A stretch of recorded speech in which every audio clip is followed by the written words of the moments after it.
안녕하세요, 권쌤입니다. 오늘 들어가실 건 이제 기출문제 120문제 들어갈 건데요. 저번에도 이제 120문제를 한 번에 풀어보니까 영상이 좀 길더라고요. 그래서 이제 60문제씩 끊어서 두 가지로 들어가실 건데요. 그래서 자주 출제되는 문제들을 좀 추려봤어요. 책에도 있는 문제고 뭐 공개가 많이 되어 있는 문제긴 하지만 그 중에서도 조금 요렇게 요 정도는 우리가 또 보고 갔으면 좋겠습니다 하시고 이제 들어가는 문제라고 보시면 되고요. 그리고 생각보다 책이 많이 팔리고 있어요. 네, 진짜 감사합니다. 네, 여러분들한테 도움되도록 위해서 계속 지금 수정 작업하고 있거든요. 그러니까 오타도 좀 있고 문제 해설도 조금씩 틀린 것들이 있다 보니까 조금씩 해설하면서 이제 수정 작업 계속 하고 있어요. 여러분들이 조금씩 피드백 주시는 거를 계속 반영하면서 수정하면서 이제 반영하고 있으니까요. 네, 조금 더 이제 점점 독자 여러분들이랑 같이 또 완벽한 책이 조금씩 같이 완성되고 있습니다. 그래서 네, 진짜 감사드리고요. 오늘 문제 같이 시작해 보도록 할게요. 첫 번째, 미용실의 쓰레기 분리배출 방법으로 틀린 거 찾으랍니다. 음료수 용기는 재활용 쓰레기로 분리배출한다. 맞고요. 두 번째, 연모제 용기는 뚜껑과 분리하여 재활용 쓰레기로 분리배출한다. 자, 연모제 용기는 화학 제품이 담겨 있던 거다 보니까 이거는 네, 재활용 쓰레기로 포함되지 않아요. 포함되지 않고 따로 배출을 하셔야 됩니다. 세 번째, 머리카락은 일반 쓰레기로 배출한다. 맞고요. 네 번째, 사용하고 있는 용기에 남은 염색제는 휴지로 깨끗이 닦아내고 휴지는 일반 쓰레기로 배출한다. 네, 맞습니다. 정답은 2번이고요. 두 번째, 헤어커트 중 손을 베어 출혈이 발생했을 때 응급처치 중 틀린 것은? 첫 번째, 출혈이 심하면 10분 이상 압박해서 지혈한다. 네. 두 번째, 먼저 손을 깨끗이 씻은 후에 출혈 부위를 흐르는 물로 씻어낸다. 네.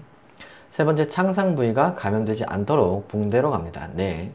네 번째, 출혈이 멈출 때까지 출혈 부위를 압박하지 않는다. 압박하셔야 돼요. 압박하셔야 되기 때문에 틀린 건 4번이고요. 다음 중 일반적으로 이 미용사의 손 소독용으로 가장 좋은 거. 보통은 역성비누를 많이 사용을 하고요. 그게 아니면 이제 알코올을 많이 사용하시긴 하는데 일반적으로는 역성비누를 더 선호를 하고 추천을 합니다. 정답은 1번이 될 수 있고요. 네 번째, 조선시대 후반기에 유행했던 일반 분해자들의 머리 형태. 쪽진머리죠.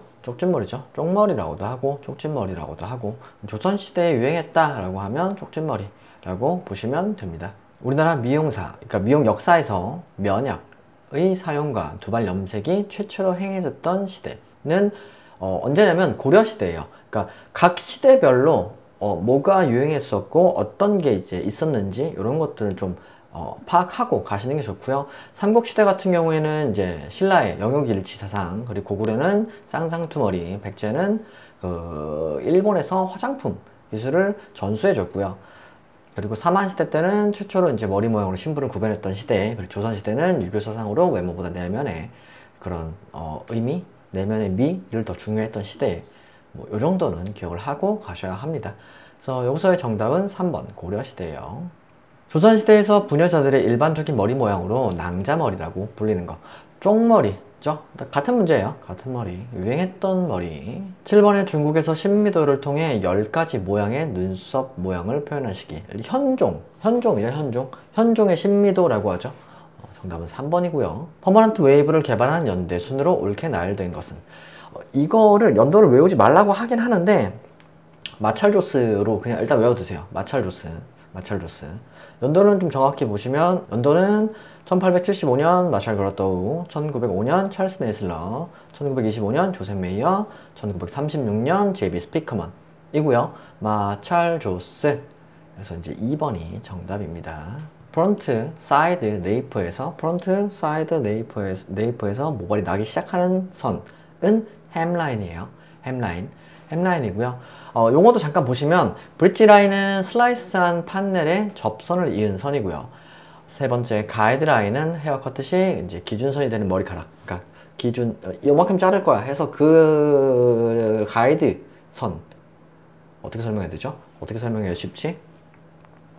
우리가 이제 블런트 커트를 할 때 선 그러니까 가이드선을 하나를 잡아요. 그래서 그 가이드에 맞춰서 계속 맞춰서 나가거든요. 그러니까 그걸 가이드 라인이라고 해요. 그래서 네 번째, gravity split. 모발을 늘어뜨렸을 때 gravity, 중력에 의해서 두피에 자연적으로 생기는 선을 gravity split이라고 합니다. 정답은 1번이에요. 가위의 소재가 아닌 것은 보통 이제 탄소광을 많이 쓰고요. 스테인리스 강도 많이 쓰고요. 그리고 합금, 코발트 합금도 많이 사용을 합니다.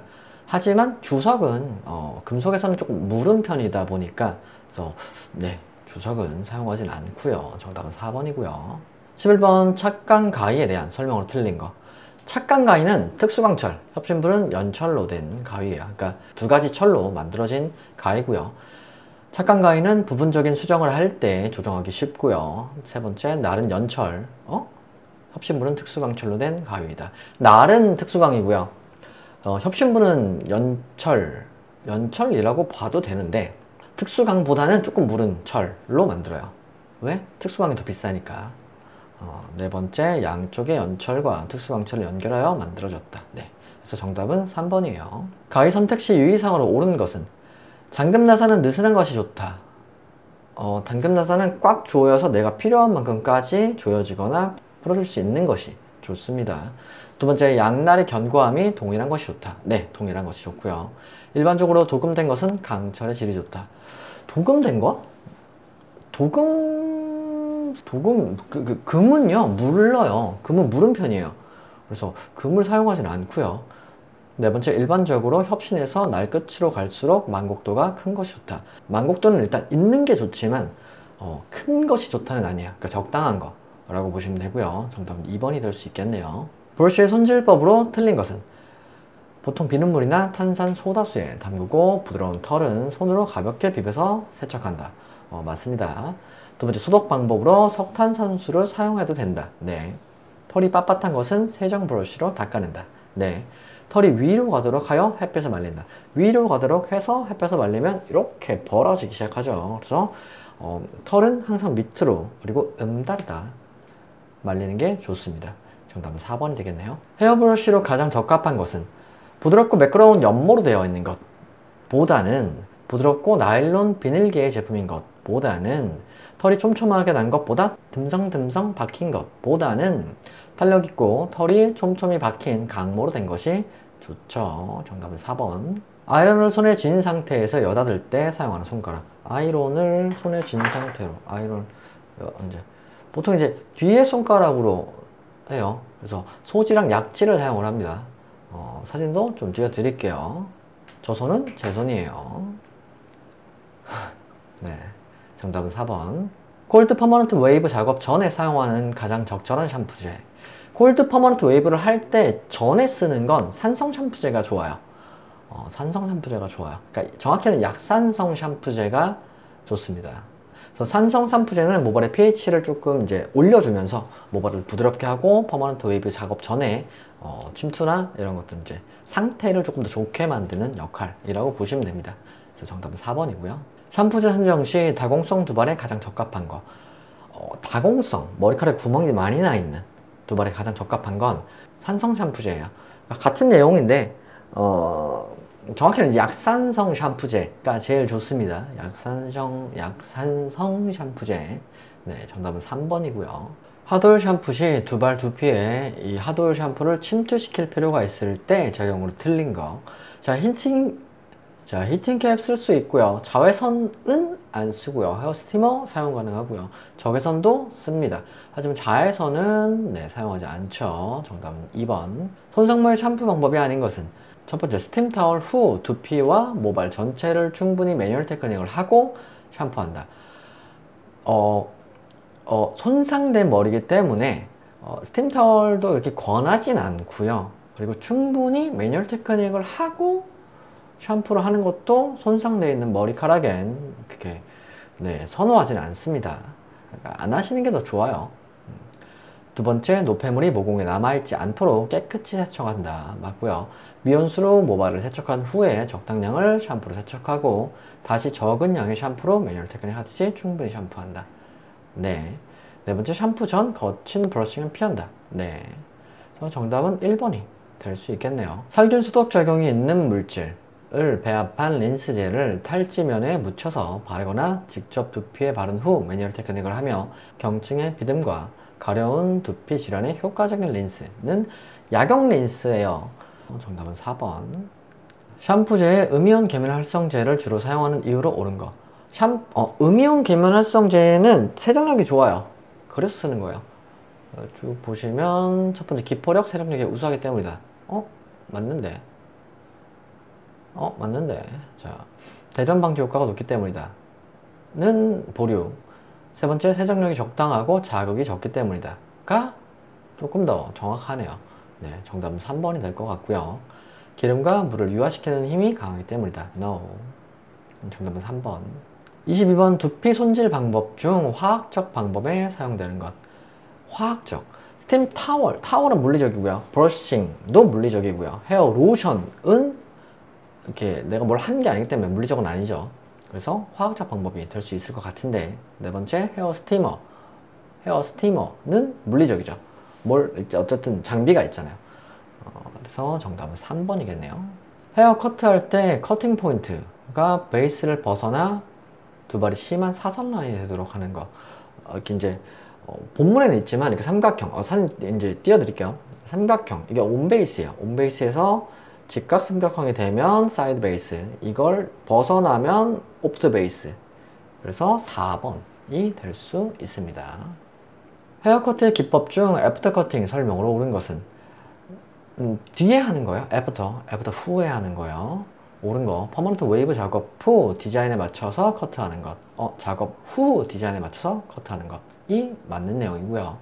가지런하지 않은 두발의 길이를 정리해서 와인딩하기 쉽게 하는 것은 프레커트를 뜻한다고 보시면 되고요. 두발 수치 너무 많을 때 로또를 감기 쉽도록 두발 끝을 1, 2cm 테이퍼링 하는 것. 이것도 이제 프레커트의 일종이고요. 손상모 등을 간단하게 추려내는 것도 프레커트의 일종이겠죠. 그래서 정답은 1번이 될 수 있겠네요. 헤어커트 작업과 관련된 내용으로 가장 거리가 먼 것은 첫 번째, 빗질은 모발의 흐름 반대 방향으로 한다. 머리 있으면 모발 흐름 반대로 밑에서 올린다는 얘기인가요? 틀린 얘기겠죠. 1번이 틀린 얘기겠죠. 1번이 거리가 먼 것 같고요. 두 번째, 바른 자세로 커트한다. 네. 올바른 가위 조작 방법을 행한다. 네. 슬라이스마다 균일한 텐션으로 커트한다. 네. 정답은 1번. 26번, 미디엄 스트로크 커트 시 두발에 대한 가위 각도는 일반적으로 미디엄 스트로크 커트는 10에서 45도를 뜻해요. 10에서 45도.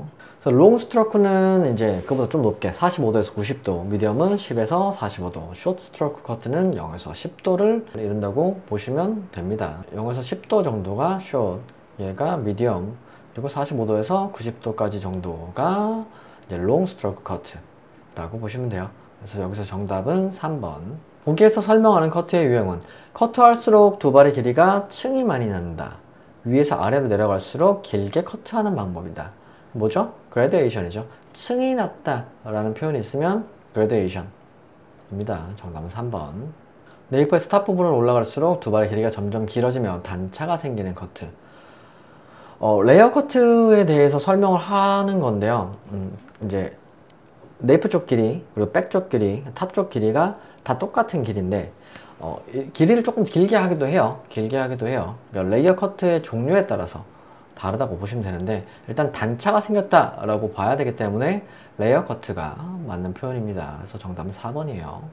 26번, 클럽 커팅 기법에 해당하는 거. 클럽 커트는 우리가 이제 시험 때 하시는 거, 월랭스, 스퀘어, 그레데이션, 레이어 커트, 이렇게 네 가지가 있죠. 그래서 정답은 4번이고요. 블런트 커트의 특징이 아닌 거. 첫 번째, 잘린 단면이 모발 끝으로 가면서 가늘다. 왜 이렇게 표현했을까? 가늘지 않아요. 왜냐면 그 부분에 다 뭉쳐서 자르고요. 뭐 가늘다라고 표현하기 힘들어요. 왜냐면 그 부분을 일정하게 잘라내잖아요. 그게 이제 블런트 커트의 특징인데, 두발 손상이 적다. 손상은 적고요. 잘린 부분이 명확하다. 네, 요 표현이 더 맞아요. 잘린 부분이 명확하다의 표현이 맞고, 모발 끝으로 가면서 가늘다라는 의미는 없다고 보시면 될 것 같아요. 네 번째, 딱딱한 형태의 커트 방법이다. 네, 뭐 무거운 커트이기 때문에 딱딱하다라고 볼 수 있겠죠. 그래서 정답은 1번이고요. 모발의 구조와 성질에 대한 설명으로 틀린 것은 첫 번째, 시스틱 결합은 알칼리에서 강한 저항력을 가지고 있으나 물, 알코올, 약산성, 염분에는 약하다. 요게 이제 문제 풀 때 제가 이제 가끔 이제 여기서 이렇게 제가 지금 설명하는 게 맞아요. 제가 지금 설명하는 게 맞고요. 책에는 아마 네, 수정 작업 중이에요. 수정 작업 중인데 머리카락을 구성하고 있는 시스틴 결합은 물, 알코올, 약산성, 염분에 강합니다. 왜? 우리가 보통 머리를 감고 이렇게 하잖아요. 그래서 강해요. 괜찮아요. 근데 이제 알칼리 같은 경우는 우리가 환원 작용할 때도 사용을 하잖아요. 그러니까 쪼갤 수도 있어요. 그래서 일반적인 상황, 뭐 물이나 알코올, 약산성, 염분에는 강합니다. 하지만 알칼리에는 저항력이 약한 편이라고 보시면 될 것 같아요. 그래서 정답은 1번이 될 수 있을 것 같고요. 나머지도 보시면 케라틴이 다른 단백질에 비해 황의 함유량이 높은데 이 황은 시스틴에 함유되어 있다. 네, H하고 S랑 이렇게 붙어져 있죠. 케라틴 구조는. 케라틴의 폴리펩타이드는 쇠사슬 구조로 두 발의 장축 방향으로 배열되어 있다. 폴리펩타이드 구조는 그러니까 주쇄결합이라고 그러죠. 쇠사슬 구조로 되어 있고 머리카락 방향으로 되어 있어요. 근데 요거 말고 가로측, 그러니까 측쇄결합이라고 하잖아요. 걔는 이제 모발의 이제 옆면 방향으로 되어 있는 게 측쇄결합이라고 보시면 됩니다. 그리고 이제 측쇄결합에는 시스틴 결합, 염결합, 수소결합 등이 있을 수 있죠. 네 번째, 주요 성분을 구성하고 있는 표피, 피질, 수질 등으로 이루어져 있으며 주로 탄력성이 풍부한 단백질로 이루어져 있다. 네, 맞습니다. 그래서 정답은 1번으로 볼 수 있을 것 같아요. 32번, 발수성 모의 사전 처리법으로 옳은 것은 발수성 이제 물을 이제 튕겨내는 머리카락. 첫 번째, 린스를 적당히 하여 두 발을 부드럽게 해준다. 발수성 모 처리를 할 때는 활성제를 도포한 후에 스티머를 적용해서 좀 이제 그 제품이 잘 먹을 수 있도록 미리 사전 처리를 좀 해주셔야 되세요. 그래서 2번이 조금 더 맞는 내용이라고 보시면 될 것 같고요. 세 번째, PPT 제품에 용액을 도포하고 두 발 끝에 탄력을 준다. 네 번째, 트리트먼트 크림을 도포한 후 스티머를 적용한다. 활성제를 도포한다 라고 보는 게 맞습니다. 정답은 2번. 모발 손상의 원인 중 생리적 원인에 의한 손상으로 옳은 것은 생리적 원인이래요. 첫 번째, 빗질, 마찰 등에 의한 손상, 배기가스에 의한 손상, 영양 불균형은 외부 요인이 될 수 있겠죠. 두 번째, 산화제에 의한 손상, 드라이어에 의한 손상, 두피의 이상현상도 외부 요인이라고 볼 수 있고요. 세 번째, 스트레스, 영양 불균형, 알칼리에 의한 변화. 이거는 이제 내 원인이죠. 스트레스, 영양 불균형, 생리적 원인에 포함될 수 있고요. 세 번째, 스트레스, 영양 불균형, 알칼리에 의한 변화. 스트레스랑 영양 불균형까지는 생리적 원인이 맞는데 알칼리에 의한 변화는 외부 요인으로 볼 수 있고요. 네 번째, 호르몬의 불균형, 개인마다 다른 성향의 모질, 개인적 원인이죠. 그리고 스트레스도 생리적 원인으로 볼 수 있죠. 그래서 정답은 4번이 되겠네요. 34번, 헤어 트리트먼트의 목적과 가장 거리가 먼 거. 첫 번째, 모발의 손질 성분을 인공적으로 보강한다. 맞고요. 두 번째, 모발에 윤기와 영향을 주고 엉킴을 방지한다. 맞고요. 모발의 정전기 방지를 한다. 맞고요. 수렴제는 모발의 모표피를 유연하게 한다. 트리트먼트랑 린스를 구분하셔야 돼요. 그러니까 트리트먼트는 영양 성분을 주는 것을 조금 더 목적으로 합니다. 그래서 모표피를 유연하게 한다라는 표현은 조금 거리가 멀 수 있어요. 그래서 정답은 4번이 될 수 있겠네요. 스캘프 매니플레이션, 처치 방법 중 가장 거리가 먼 거. 샴푸제 등은 충분히 헹궈낸다. 맞고요. 두피를 자극하지 않도록 한다. 네. 두피의 상태를 잘 파악하여 처방한다. 네. 강한 모발은 부드럽게 하기 위해 펌제를 사용해도 된다. 예. 스캘프 매니플레이션, 그러니까 이제 샴푸 방법이죠. 샴푸 매니플레이션을 할 건데 두피가 모발이 강하다고 해서 거기다 펌제를 발라서 뭘 할 수 있는 건 아니죠. 그래서 정답은 4번이겠네요. 헤어팩에 대한 설명 중 가장 거리가 먼 것은 첫 번째, 필요하지 않은 모발은 제거하는 것이다. 왜 제거하죠? 헤어팩은 제거랑 상관없죠? 1번이겠네요. 모표피가 많이 상한 모발에 효과적이다. 네. 푸석푸석하고 윤기가 없는 모발에 효과적이다. 네. 모발에 영향을 준다. 네. 정답은 1번. 헤어 컨디셔너의 기능과 가장 거리가 먼 거. 이미 손상된 두 발을 보호해준다. 맞고요. 두 발의 과잉 성장을 억제해준다. 컨디셔너는 성장 억제를 하는 건 아니죠? 아니고요. 네, 정답 2번이겠네요. 손상된 두 발에 영향을 공급해준다. 맞고요. 두 발이 손상되지 않도록 도와준다. 네. 두피의 매뉴얼 테크닉을 행하는 기술. 아까 조금 전에 있던 문제죠? 스칼프 매니플레이션. 그래서 어딨죠? 4번이겠네요. 다음 중 언더 프로세싱 된 모발의 그림. 언더 프로세싱이 되면, 그러니까 프로세싱은 내가 퍼머넌트를 할 때 그 퍼머넌트 내가 원하는 모양이 나올 때까지의 그 이제 시간, 그 과정을 프로세싱이라고 하는데요. 그래서 언더 프로세싱은 내가 원하는 것보다 덜 나온 거예요. 안 나와야 돼. 이게 펌이 안 나와야 돼. 근데 오버 프로세싱이 되면 내가 원했던 것보다 머리가 더 많이 꼬불거리거나 아니면 이제 상에서 이제 이렇게 벌어져야 되는 거라고 보시면 되고요. 여기서 이제 그림에서 보시면 가번 같은 경우에는 일반 정상적인 프로세싱 타임을 지킨 것 같고요. 언더 프로세싱은 얘가 조금 더 맞아요. 왜냐면 일단 안 말렸어. 말리다 말았어요. 그래서 이제 언더라고 보시면 되고요. 다번 같은 경우에는 조금 이제 더 꼬불거리죠. 가번보다. 그래서 오버 프로세싱이 됐다.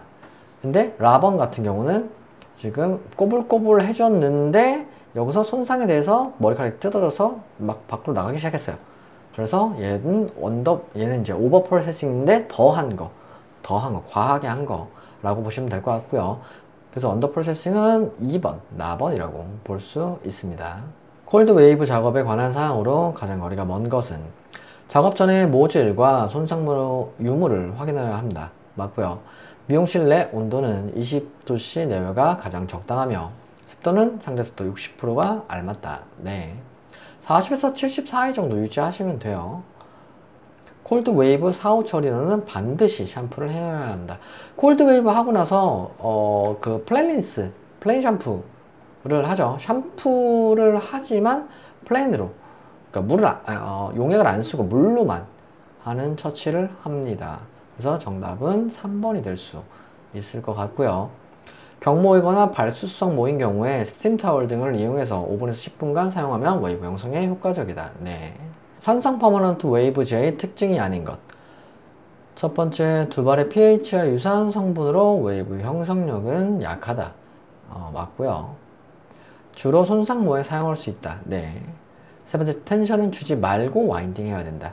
텐션은 다 주셔야 돼요. 텐션은 다 주셔야 되는 거예요. 그래서 정답은 3번.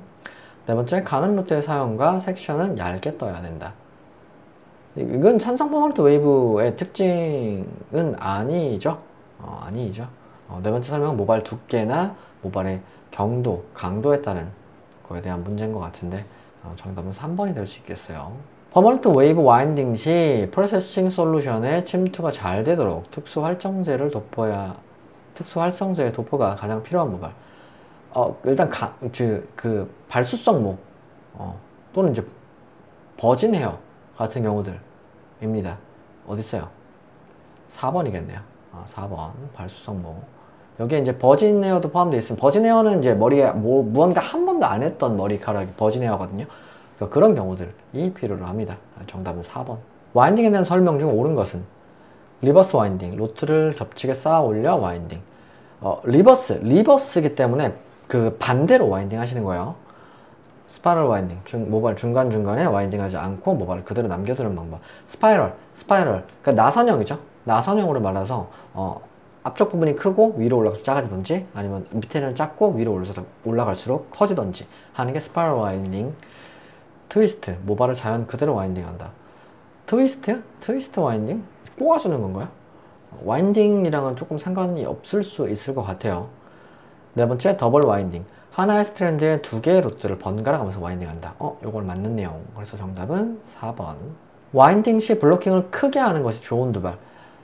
블로킹을 크게 하려면 일단은 모발 숱이 없거나 아니면은 좀 이제 머리카락이 얇거나 한 경우는 블로킹을 크게 하는 게 좋습니다. 보시면 숱이 많은 두발은 블로킹을 작게 하셔야 되고요. 장발도 작게 하셔야 되고요. 가는 두발을 블로킹을 크게 하시는 게 좋고요. 뻣뻣한 두발은 블로킹 작게 하시는 게 좋아요. 정답은 3번. 핑컬의 스템에서 회전하는 것을 뜻하는 것. 스템에서 회전하는 점, 스템, 피벗 포인트가 있고요. 머리카락에서 이제 베이스가 있고요. 머리카락이 나와서 시작되는 지점은 피벗 포인트라고 하죠. 피벗 포인트 2번이에요. 다음 염탈색 기법 중 지속 시간이 가장 짧은 거. 첫 번째 퍼머넌트 컬러. 퍼머넌트 컬러? 영구 염색이고요. 4주에서 6주 동안 이어지는 컬러. 그러니까 일반 연모, 영구 연모보다 그러니까 일시 연모라고 보시면 돼요. 일시 연모. 근데 세 번째 블리치. 블리치도 영구 연모죠. 영구 연모예요. 네 번째 템퍼러리 컬러. 템퍼러리 컬러라는 단어가 있어요. 그러니까 일시 염색이거든요. 일시 염색. 템퍼러리 컬러 자체가 일시 염색을 뜻합니다. 그래서 편하게 염색하고 편하게 그냥 뭐 색깔 알아서 빠지고 그런 컬러라고 보시면 돼요. 그래서 정답은 4번. 산화연모제 2제인 산화제에 가장 많이 사용되는 과산화수소의 농도는? 과산화수소는 6%짜리 6%짜리를 제일 많이 사용하고요. 암모니아는 28%짜리 용액을 가장 많이 사용을 합니다. 그러니까 그렇게 거의 정해져서 그냥 쓰고 있어요. 그래서 여기서 과산화수소의 농도는 6%짜리. 3%짜리도 있고 뭐 9%짜리도 있긴 하지만 9%짜리는 이제 탈색할 때 많이 쓰시고요. 3%짜리는 이제 일시염색 간단하게 할 때는 요즘 뭐 염색을 해야 되겠다라고 하면 거의 6% 아니면 이제 탈색해야 되겠다 이제 그러면 9%라고 보시면 돼요. 정답은 4번. 새로 자라난 두발 부분에 앞서 염색한 색과 같은 색으로 염색할 때 다이터치업을 찾아야 되겠네. 그렇죠? 다이터치업. 정답은 3번. 업스타일 디자인의 3대 요소가 아닌 거. 3대 요소는 형태, 질감, 색상이거든요. 그래서 장식은 그 외의 것이기 때문에 디자인 자체는 디자인은 이제 마무리, 활용 정점의 역할을 하긴 하지만 디자인 시 요소는 아니다. 그래서 장식은 여기서 빠진다 라고 보시면 될 것 같습니다. 헤어 디자인 구성 요소와 관련이 없는 것은? 작업 시 필요한 도구 및 제품 관련 있죠. 작품에 필요한 기술 관련 있죠. 고객의 요구에 옳은 이미지 관련이 있죠. 작업자의 감정 표현.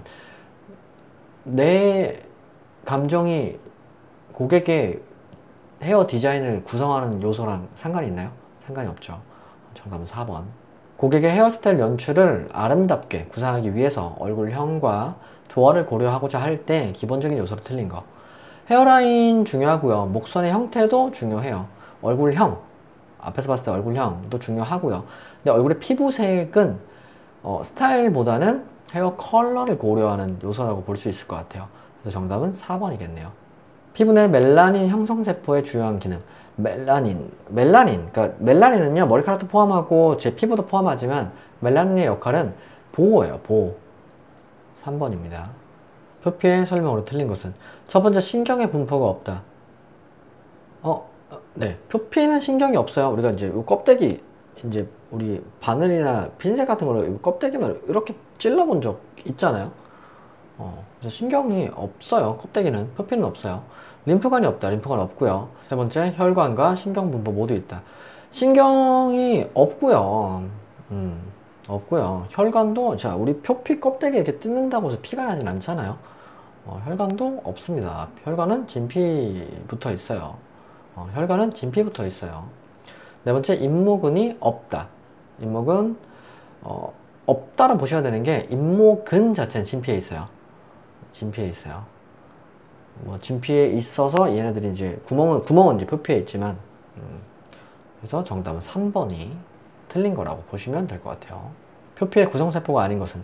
랑게란스. 일단 그거 잠깐 얘기 드리고 가면 각투과 유기까지가 표피층이죠. 각투과 유기에는 랑게란스도 있고요. 각질 형성세포도 있고요. 먹혈세포도 있는데 섬유혈세포는 없어요. 그 밑에 진피에 있죠. 정답은 3번. 단순 지성피부와 관련한 내용으로 틀린 것은? 지성피부에서는 여드름이 쉽게 발생할 수 있다. 네. 세안 후에는 충분하게 헹구어주는 것이 좋다. 네. 일반적으로 외부의 자극에 영향을 많이 받아 관리가 어려운 편이다. 는 지성피부가 아니라 민감성 피부로 볼 수 있으니까 정답은 3번이 될 수 있을 것 같고요. 네 번째, 다른 지방 성분에는 영향을 주지 않으면서 과도한 피지를 제거하는 것이 원칙이다. 제거해 주는 게 좋죠. 정답은 3번이겠네요. 화장품의 피부 흡수에 대한 설명으로 옳은 것은? 세포 간지질에 녹아 흡수되는 경로가 가장 중요한 흡수 경로이다. 맞아요. 화장품은 세포간 지질에서 녹아서 안쪽으로 흡수가 되죠. 두 번째, 필리전이나 모낭을 통해 흡수되는 시간이 지나면서 점차 증가하게 된다. 시간이 지나면서 감소돼요. 세 번째, 분자량이 높을수록 피부 흡수가 잘 된다. 분자량이 작을수록, 그러니까 크기가 작을수록 잘 돼요. 네 번째, 피지에 잘 녹는 지용 성분은 피부 흡수가 안 된다. 피지에 잘 녹는 지용 성분은 피부의 흡수가 훨씬 빠르게 잘 됩니다. 정답은 1번. 혈액 응고에 관여하고 비타민 P와 함께 모세혈관 벽을 튼튼하게 하는 것. 피에 관련된, 혈액과 관련된 비타민을 물어보면 비타민 K를 일단 찾으시면 돼요. 정답은 2번. 조절소에 속하는 거. 영양소 말고 조절소, 내 몸의 생리 조절을 하는 거는 무기질의 역할이죠. 정답은 2번. 원발진에 속하는 피부 병변이 아닌 거.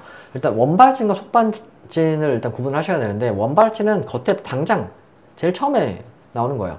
속발진은 보통 원발진 이후에 발현되는 거라고 일단 그렇게 구분을 하시면 문제 풀기 좀 편하신데, 홍반, 겉에 있는 홍반, 붉은 반점, 원발진이고요. 반점도 곁에 생기는 거니까 원발진이고요. 결절은 이렇게 뭐 이렇게 동그랗게 올라오는 거, 결절도 원발진이고요. 가피는 아니에요. 가피는 그 노란색이나 갈색으로 그 딱쟁이 앉은 거를 가피라고 하거든요. 그래서 정답은 4번이에요. 속발진의 일종이죠. 피부에 손상을 미치는 활성산소. 활성산소, 히알루론산은 그 보습제고요. 글리세린도 보습으로 볼 수 있고요. 비타민도 손상을 주는 건 아니고요. 슈퍼옥사이드는 피부에 손상을 미치는 활성산소죠. 정답은 4번. 화장품의 정의로 옳은 것은 첫 번째, 인체를 청결 미화하여 인체의 질병 치료 땡, 질병 치료 땡. 두 번째, 인체를 청결 미화하여 인체의 질병 치료를 위해 또 질병 치료 땡. 인체를 청결 미화하여 인체의 질병 진단 땡. 인체를 청결 미화, 피부 모발 건강을 유지 또는 증진하기 위하여 인체에 사용되는 물품으로 인체 내에 작용이 경미한 것을 말한다. 네, 정답은 4번. 화장품에서 요구되는 4대 품질 특성으로 설명으로 오는 것은, 자, 안전성. 이 화장품이 안전한가 를 뜻하는 거고요. 보습성은 없고요. 안정성은 이게 쉽게 변질되거나 부패하지 않는가를 뜻해요.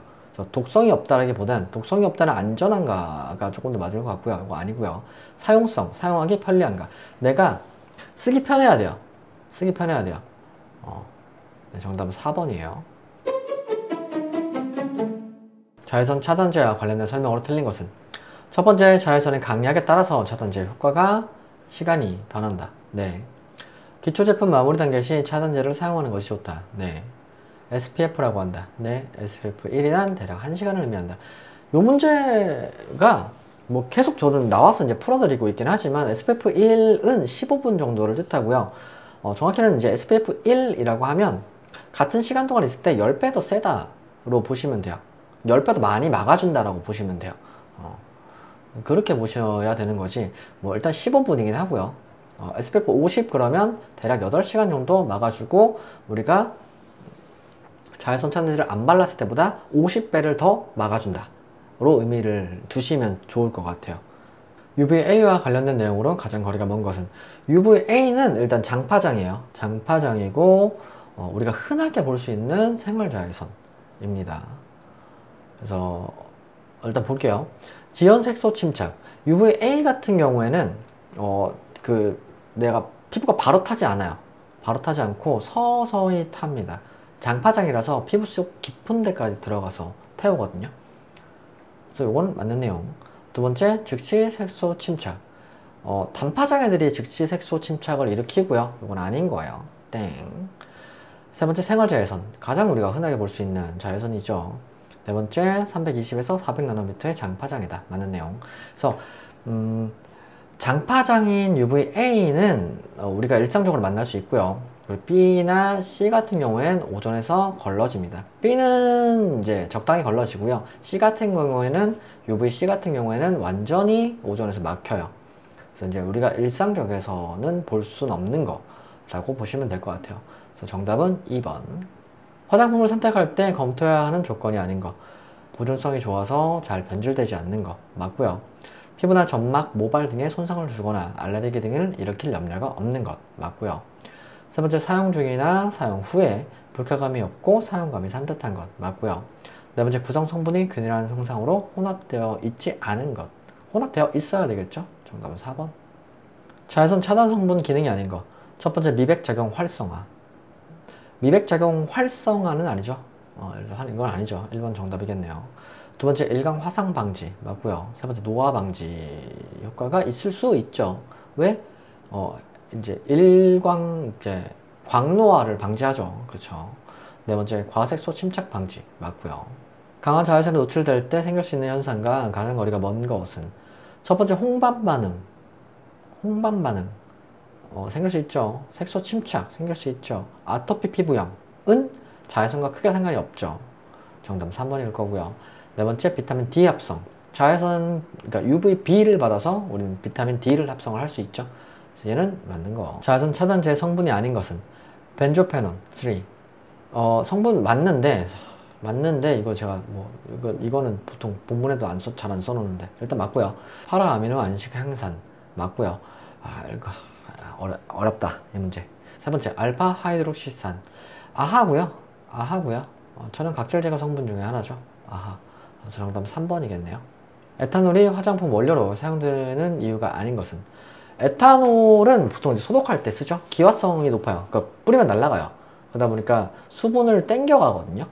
그래서 이제 소독제로 쓰는 건데, 세균 같은 데도 알코올을 뿌리면 얘네들이 수분을 뺏기면서 말라 죽어요. 근데 그런 역할이에요.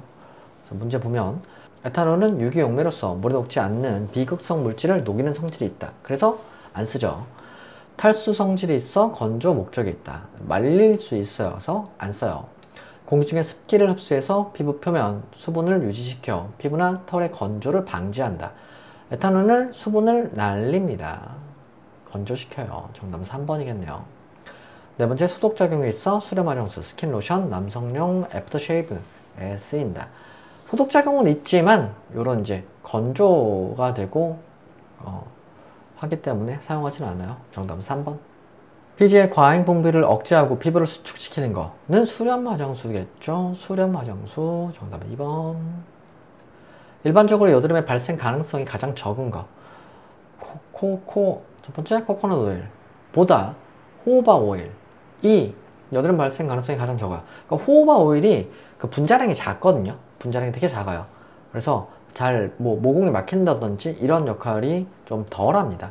그래서 오일 중에서는, 그러니까 천연 오일 중에서는 호호바 오일이 그래도 제일 좋지 않나 라고 얘기를 하는 편이에요. 그래서 정답은 2번이 될 수 있고요. 메이크업 화장품에서 색상의 커버력을 조절하기 위해서 주로 배합하는 거, 백색 알료라고 보시면 됩니다. 메이크업 화장품에 관련된 문제로 나온 거네요. 정답은 3번. 기능성 화장품의 정의에 해당하지 않는 거.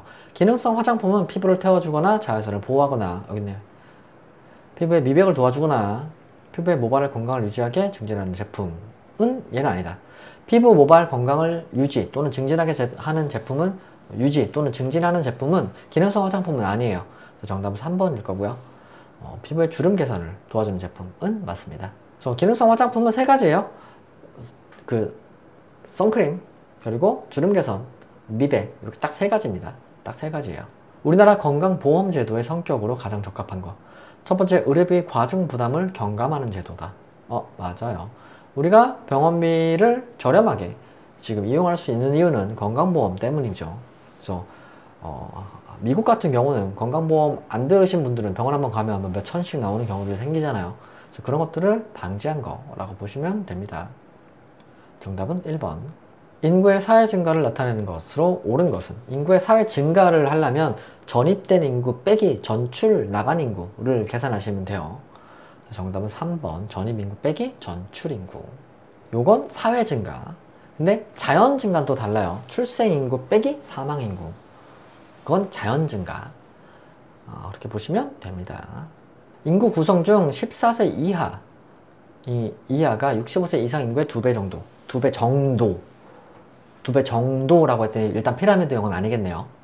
출생률과 사망률이 모두 낮은 형. 2배 이상이다 그러면 피라미드고요. 2배 정도다 그럼 끝이 이렇게 들어가요. 이렇게 들어가요. 그렇죠? 이렇게 들어가죠. 그럼 뭐예요? 종형. 그래서 2배 미만이 되면 항아리형이 되겠죠. 종형 같은 경우엔 인구 정지형이라고 하고, 현재 이제 유지되고 있는 이상형이라고도 합니다. 정답은 3번이에요. 윈슬로우가 정의한 공중보건학의 학습 내용에 포함되는 것으로만 구성된 거. 뭐가 포함됐을까? 환경위생 향상 포함되어 있고요. 개인위생교육 포함되어 있고요. 질병 예방 포함되어 있고요. 생명 연장 포함되어 있어요. 정답은 1번인데, 자, 밑에가 왜 아니냐면 전염병 치료는 아니에요. 질병의 치료도 아니에요. 지금 질병 치료 여기 또 써있죠? 아니죠. 그리고 사후 처치도 아니에요. 그러니까 예방과 생명 연장과 교육해서 지금 이제 전체적인 이런 삶의, 아니지, 보건의 질을 향상시키는 거지, 이걸 치료하고 처치하고는 아니라고 보시면 됩니다. 그래서 정답은 1번. 보건행정의 특성과 거리가 먼 것은 과학성, 기술성, 조장성, 교육성, 독립성, 독창성은 아니죠. 자, 독립적이지 않아요. 보건행정은 이게 이제 되게 두루두루 넓게 포함되어 있어요. 그래서 독립적이다. 그리고 독창적이면 안 돼요. 보건행정은. 그래서 정답은 3번이라고 보시면 되고요. 보통 이제 공공의 이익이나 협력과 조화를 통해서 이루어지죠. 한 나라의 건강 수준을 나타내며 다른 나라들과 보건 수준을 비교할 수 있는 세계보건기구가 제시한 지표는 비례사망지수예요. 비례사망지수예요. 비례사망지수로 보통은 이제 이 나라의 보건 수준이 어떠한가를 판단합니다. 정답은 1번. 소독력의 검증 혹은 살균력의 비교에 가장 흔하게 이용되는 방법은, 까지 나왔으면 석탄산 바로 찾으면 되겠죠? 석탄산 첫 번째 바로 있네요. 석탄산 계수 측정법. 네. 석탄산 90배 희석액과 어느 소독제 135배 희석액이 같은 살균력을 나타낸다면 이 소독제의 석탄산 계수는, 90배 희석액이랑 소독제 135배짜리가 같은 살균력을 나타낸대요. 이 대략 1.5인가요? 1.5고 반 맞죠? 석탄산 계수는 1.5예요. 1.5요. 계산 방식은 지금 여기서 135를 그냥 90으로 나눠주시면 돼요. 석탄산 계수 1은 그냥 석탄산 계수는 소독제의 희석 배수 자체를 그냥 뜻한다 라고 보시면 됩니다. 그래서 편하게 그냥 1은 1이고요. 2가 되면 얘보다 2배 더 세다. 3이 되면 얘보다 3배 더 세다. 그런 식으로 보시면 됩니다. 석탄산 계수가 2인 소독제 A를 석탄산 계수 4인 소독제 B와 같은 효과를 내게 하려면 그 농도는 어떻게 조정해야 하는가? 시험장 가시면 일단 컴퓨터로 시험을 보다 보니까 계산기가 있어요. 계산기가 있습니다. 계산기 똥똥똥똥 두드리면 계산하기 훨씬 쉽고요. 계수 2짜리를 계수 4인 소독제랑 같은 효과를 내게 하려면 2배 더, 그러니까 2배 더 짙게 하면 되겠죠. 농도를 2배 올리면 돼요. 그렇죠? 정답은 3번이겠네요. 공중위생관리법상 임용기구 소독 방법의 일반 기준에 해당하지 않는 거. 공중위생관리법에서 그러니까 정해놨어요. 이렇게 소독하세요. 이걸로 소독할 거면 몇 분 하세요를 아예 정해놨어요. 본문에는 있습니다. 책의 본문에 있는데 그 중에서 방사선 소독은 없어요. 방사선을 우리가 일반인이 쓸 수가 없어요. 쓸 수가 없는 거라서 이건 아예 적혀있지도 않습니다. 정답은 1번. 증기소독 같은 경우는 증기소독은 이제 고압증기 멸균기나 아니면 이제 뭐 자비소독법. 증기소독 같은 경우에는 100도씨 이상의 습한열에 20분 이상 쐬어주세요 라고 아예 적혀 있고요. 크레솔 같은 경우도 크레솔 3%에 물 96%를 섞어서 10분 이상 담가두세요 라고 아예 써 있어요. 그래서 자외선 소독 같은 경우도 1제곱센티미터당 85마이크로와트 이상을 20분간 쐬어주세요 라고 아예 적혀서 나옵니다. 그래서 요거는 알아두셔야 되는 거라고 보시면 될 것 같아요. 고압증기 멸균기의 소독 대상물로 적합하지 않은 거. 요 문제는 저도 이제 풀면서 되게 이제 한번 얘기는 해드려야 되겠다 생각을 했던 게, 의류는 가능해요. 분말 제품도 가능은 한데 안 되는 애들도 있어요. 그러니까 물에 녹는 분말 제품은 아예 안 돼요. 근데 물에 이제 안 녹는 건 가능해요. 약액 같은 경우도 그 열에 약한 애들은 안 돼요. 그러니까 뭐 항생제나 이런 애들은 약액 소독을 못 한다고 보시면 돼요. 금속기구는 할 수 있어요. 그래서 분말이나 약액 같은 경우에는 그러니까 특정 제품은 되지만 특정 제품은 안 된다 로 보시면 될 것 같아요. 그래서 일단 문제의 맥락상 분말 제품이 안 된다라고 보시는 게 맞지 않을까 로 생각을 해서 2번이라고 얘기는 해드리지만, 약액에 그러면 항생제는 고압증기 멸균기에 소독해도 되나요? 열에 약한데. 그러면 그건 안 됩니다. 또 이렇게 얘기를 해야 되거든요. 그래서 일단은 애매한 문제. 다음 중 물의 일시 경도를 나타내는 원인 물질 경도, 그러니까 경수랑 연수로 표현할 수 있는데, 경수, 그러니까 경도가 높은 애들을 경수라고 하죠. 경수는 중탄산염이 높은 애들이에요. 그래서 칼슘이나 마그네슘 수치가 높은 애들. 그래서 2번이라고 보시면 됩니다. 할로겐계에 속하지 않는 소독제. 자, 포백분 할로겐계고요. 염소가 할로겐계고요. 석탄산은 아니고요. 치아 염소산 나트륨, 염소죠. 네, 할로겐계예요. 정답은 3번. 그리고 표백분. 표백분은 그 생석회거든요. 생석회. 석회 가루인데, 그래서 얘네들은 염소나 뭐 불소나 이런 애들을 할로겐계라고 합니다. 그래서 이제 표백분, 염소, 여기도 염소 있으니까 맞는데 석탄산은 아닌 거라고 보시면 돼요. 성층권의 오존층을 파괴하는 대표적인 기체. 성층권의 오존층을 파괴하는 대표적인 기체. 지금은 이제 전 세계적으로 금지되어 있는 기체죠. 뭐죠? 염화불화 탄소. CFC. 프레온가스라고도 하죠. 정답은 4번. 일산화탄소에 대한 설명으로 틀린 거. 첫 번째, 헤모글로빈과 결합 능력이 뛰어나다. 네. 그래서 뛰어나서 헤모글로빈에 있는 산소를 훔쳐가요.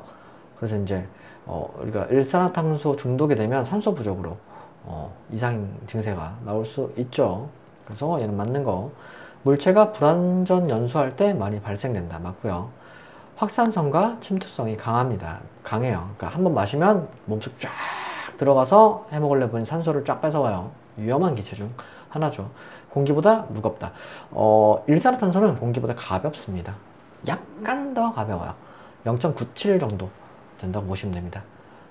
정답은 4번. 세균, 포자, 곰팡이, 원충류 및 조류 등과 같이 광범위한 미생물에 대한 살균력을 갖고 페놀에 비해 강력한 살균력을 갖는 반면 독성은 훨씬 약한 소독제, 유기염소 화합물이라고 보시면 돼요. 정답은 3번이고요. 환자 및 병원체 보유자와 직접 또는 간접 접촉을 통해서 균에 오염된 식품, 바퀴벌레, 파리 등을 매개로 하는 경구 감염으로 전파되는 거. 이질이네요. 이질이겠네요. 오염된 물, 파리 등등이 옮길 수 있는 거. 그래서 정답은 1번. 비형 감염은 보통 피 아니면 이제 타액으로 감염이 되고요. 결핵 같은 경우는 이제 그 비말 감염이 된다고 보시면 되고요. 파상풍은 어디서 걸릴지 몰라요. 상처, 그러니까 이런 뭐 어디 있을지도 몰라요. 얘네들은 아포 있는 애들이라서. 그러니까 지나가다가 나뭇가지 찔렸는데 하필 거기 파상풍 균이 있었어. 근데 찔렸어. 그럼 파상풍 걸림. 뭐 이런 거예요. 일단 여기서 경구 감염에 바퀴벌레 파리가 옮긴다 라고 하면 이질. 정답은 1번. 다음 중 투베르쿨린 반응이 양성인 경우. 투베르쿨린은 자주 나오죠. 결핵이에요. 결핵. 양성 판정 떴으면 결핵인 거예요. 투베르쿨린 검사를 하면 결핵 검사라는 거라고 보시면 될 것 같아요. 우리나라에서 일반적으로 세균성 식중독이 가장 많이 발생할 수 있을 때 여름입니다. 여름. 언제가 제일 더워요? 5월에서 9월. 햇볕이 길어지게 하는 시점. 정답은 1번. 미생물의 증식을 억제하는 영양의 고갈과 건조 등의 불리한 환경 속에서 생존하기 위해서 세균이 생성하는 거. 조금 전에 얘기했지만 아포, 포자, 아포 또는 포자라고 하거든요. 아포나 포자를 형성해서 이런 고갈이나 건조 등의 환경에서 살아남기 위해서 이제 껍데기를 갖고 있는 애들이라고 보시면 돼요. 정답은 3번. 감염병 유행 조건에 해당하지 않는 거. 감염 경로 유행 조건? 유행 조건? 감염 경로, 감염원, 감수성 숙주. 감수성이 뭐냐면, 감수성이 높은, 그러니까 그 감염병의 감수성이 높은 분들은 감염병이 씩 지나가면 탁 걸려요. 그러니까 그 감수성 높은 거거든요. 감수성 숙주가 필요하죠. 예방인자는 유행 조건이랑 안 맞죠. 예방인자가 있으면 덜 걸리니까 안 맞는 거. 세균성 식중독의 특성이 아닌 거. 감염병보다 잠복기가 길다. 세균성 식중독은 잠복기가 짧아요. 거기다 독소형 식중독은 더 짧아요. 일반적으로 짧습니다. 정답은 1번이고요. 다량의 균에 의해 발생한다. 맞고요. 수인성 전파는 드물다. 맞고요. 수인성은 물 먹어서 걸리는 거예요. 물에 식중독, 물 먹고 식중독 걸렸다는 사람 없잖아요. 드물고요. 2차 감염률이 낮아요. 세균성 식중독은 내가 먹어서 내가 걸린 거. 근데 이걸 다 같이 먹었으면 이제 다 걸리겠죠. 2차 감염률은 낮다. 2차 감염은 없다고 보시면 되죠. 내가 식중독에 걸렸어. 근데 너한테 식중독을 내가 옮겨줄 거야. 그래서 와 이렇게 한다고 해서 그 사람이 걸리진 않죠.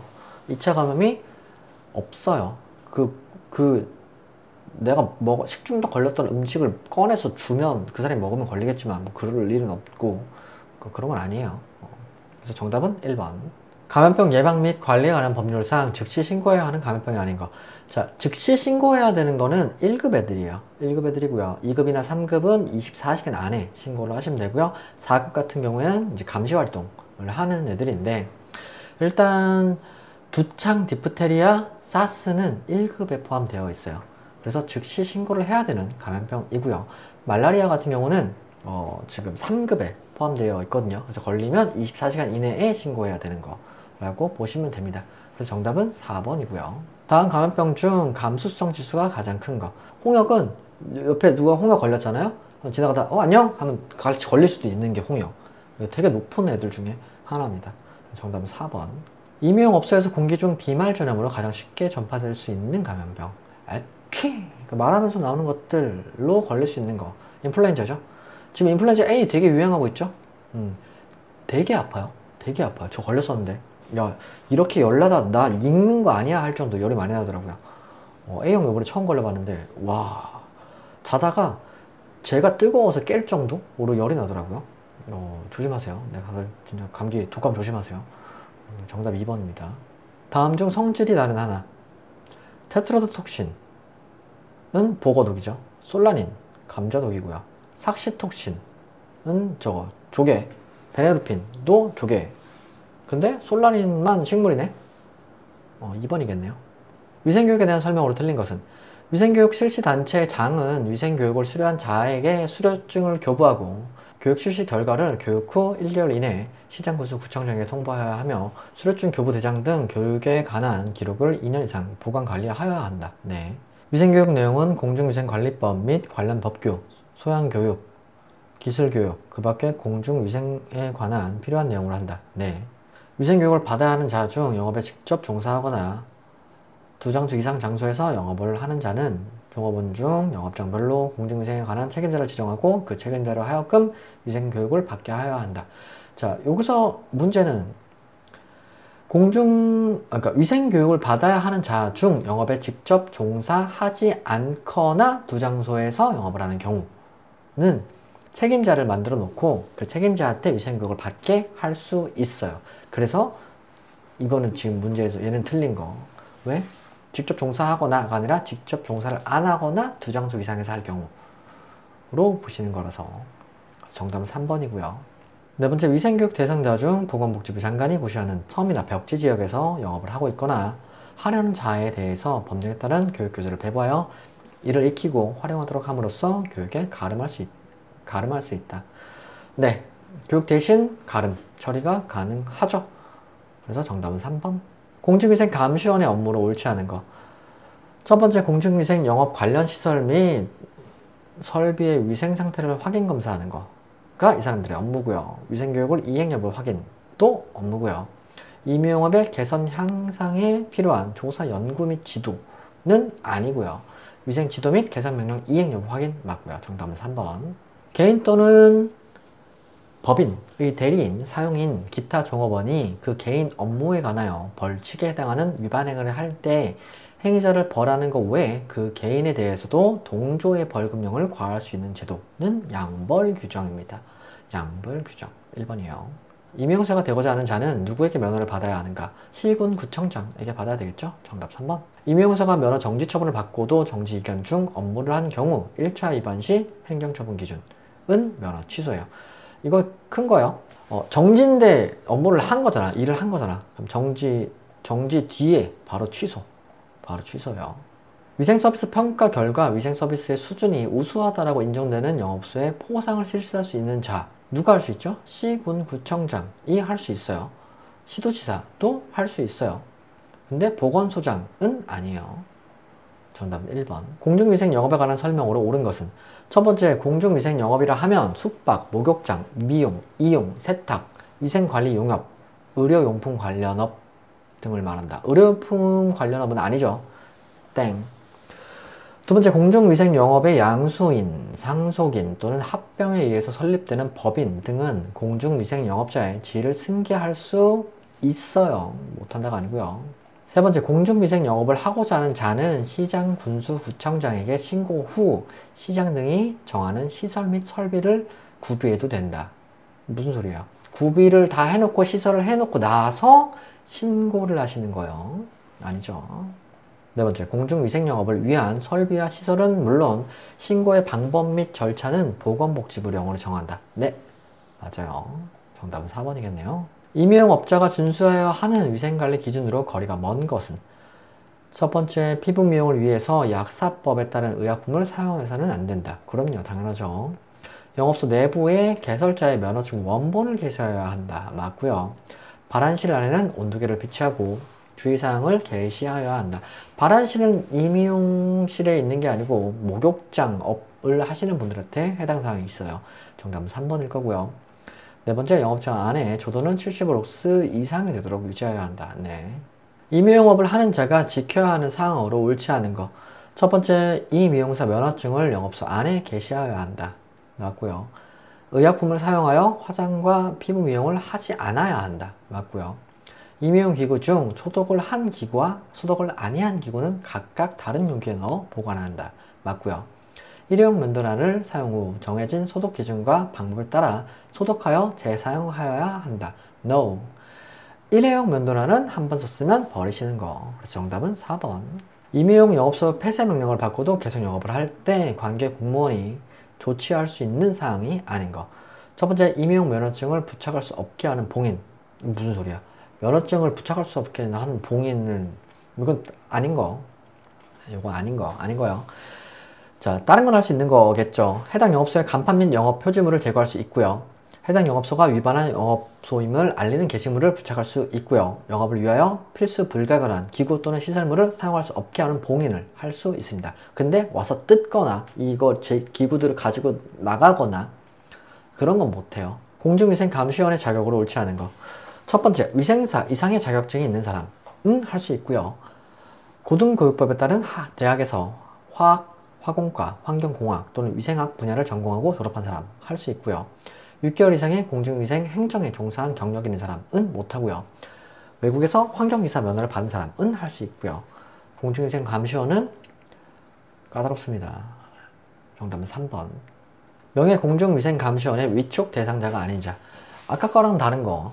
자, 공중위생감시원이랑 명예공중위생감시원은 달라요. 명예공중위생감시원은 그러니까 그 소비자 단체 장이 추천하는 직원 가능해요.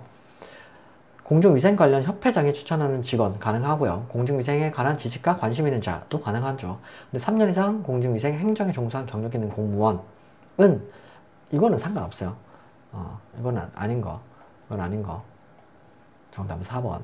공중위생관리법상 이용업과 미용업은 다룰 수 있는 신체 범위가 구분되어 있다. 다음 중 법령상 미용업이 손질할 수 있는 손님의 신체 범위를 가장 잘 설명한 거. 우리 이제 헤어 문제죠, 지금 이거? 헤어가 할 수 있는 거. 얼굴, 머리, 피부 및 손톱, 발톱을 할 수 있어요. 그래서 얼굴, 머리, 피부 및 손톱, 발톱을 할 수 있고요. 정답은 3번이에요. 여기서 얘기하는 미용업은 전체적인 미용업을 다 얘기하는 거고요. 헤어 미용업이라고 되어 있는 건 아니기 때문에 지금 여기서 피부 및 손톱, 발톱까지도 포함될 수 있다. 그래서 정답은 3번이다. 영업소 이외의 장소라고 하더라도 이 미용 업무를 행할 수 있는 경우가 있죠. 어떨 때 할 수 있냐면 학교 등 단체 인원의 대상으로 하는 경우는 못하고요. 영업상 특별한 서비스가 필요한 경우도 안 되고요. 혼례에 참석하는 자에 대해서 그 의식 직전에 행하는 경우는 가능하고요. 일반 가정에서 초청해 있는 경우는 안 되고요. 그러니까 촬영 등의 특별한 상황이 있을 때 그 직전에 행하는 건 가능해요. 혼례도 가능해요. 또는 영업소에 나오지 못할 정도의 이제 어떤 사유가 있는 분들을 가서 해드리는 건 가능해요. 또는 봉사는 가능해요. 나머지는 안 되는 거. 정답은 3번. 공중위생 영업소에 위생 서비스 평가 계획을 수립하는 자. 누가 수립하죠? 시도지사. 서비스 평가 계획을 수립하는 건 시도지사고요.